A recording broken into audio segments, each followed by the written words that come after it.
ছোটবেলায় আমরা ভাগ করেছি। তো ছোট হোক বা বড় হোক, করেছি তো, তাই না? আজকের আলোচনার বিষয়বস্তুও এই ভাগ নিয়েই। তবে সেটা কীরকম? পুরো ভিডিওটি দেখো।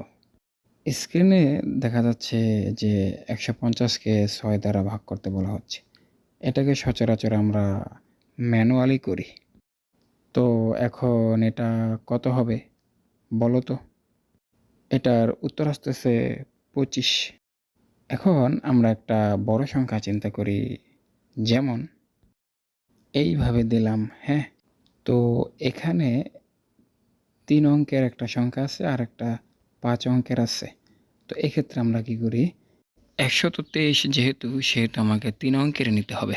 তো দেখো, ৫ হবে না, ৫৪ হবে না, সাথে যদি ৩ নেই তাহলে হবে কত? ৫৪৩। এখানে যেহেতু ৩ অঙ্কের তাহলে নেওয়া যাবে, ঠিক আছে? আরও একটা কথা না বললেই নয়, এটা তো ১২৩ আর এখানে তো আমরা ৫৪৩ নিছি। ভাগ করার সময় কি করি, আমরা এখানে ৫৪৩ থেকে ছোট বা সমান নিয়ে থাকি। তো এখন এখান থেকে আমরা শুরু করি। কত দ্বারা ভাগ করা যাবে সেটাও আমরা এখন গেস করি।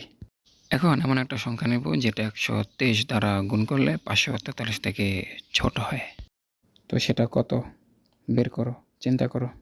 এখন এখানে আছে ১ আর এখানে আছে ৫। তো এখন এটাকে তুমি ১০০ চিন্তা করো আর এটাকে তুমি ৫০০ চিন্তা করো, ঠিক আছে? এখন ১০০ এর ৫ গুণ ৫০০। তো ১২৩কে যদি ৫ দ্বারা গুণ করি তাহলে কত হয়? তো এখানে কত আসতেছে? ৩ ৫ ১৫, ১৫ ৫ হাতে থাকে ১, ৫ দুগুণে ১০ আর ১ ১১, ১১ ১ হাতে থাকে ১, ৫ একে ৫ আর ১ ৬, ৬১৫। ৬১৫। এটা তো বড় হয়ে যায়, এটা নেওয়া যাবে না, অতএব ছোট লাগবে। তো এখন আমরা ১২৩কে ৪ দ্বারা গুণ করি। ১২৩ গুণ ৪ গুণ করে আমরা পাচ্ছি ৩ ৪ ১২, ১২ ২ হাতে থাকে ১, ৪ দুগুণে ৮ আর ১ ৯ আর এখানে ৪ একে ৪, এই তো ৪৯২। তো আমরা একটা ছোট পেলাম, এটা নেওয়া যায়, তো আমরা এটা নিলাম। তারপর লিখে দাও। লিখে দেওয়ার পরে বিয়োগ করো, দেখো কত হয়। হ্যাঁ, বিয়োগফল এটা। তারপরে একটা সংখ্যা নামাও।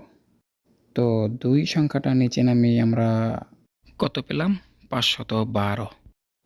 তো দেখাই যাচ্ছে যে এটা বড়। এখানেও আগের মতোই চিন্তা করো, এখানে ১০০ আর এখানে ৫০০। তো ১২৩কে আমরা আগের মতোই ৪ দ্বারা গুণ করি। তো গুণটা এই যে এখানে দেখো ৪ দ্বারা গুণ আছে ৪৯২। এখানেও দেখো ৪ দ্বারা যাচ্ছে। তো আমরা এইটাই নেই। বড় সংখ্যার ভাগগুলোতে এইভাবে গেস করতে হয় আর কি। তো লিখে দাও, তারপর বিয়োগ করো, কত হয়? ২০। তারপর একটা সংখ্যা আছে সেটা নামাও। তো কত হলো? ২০১।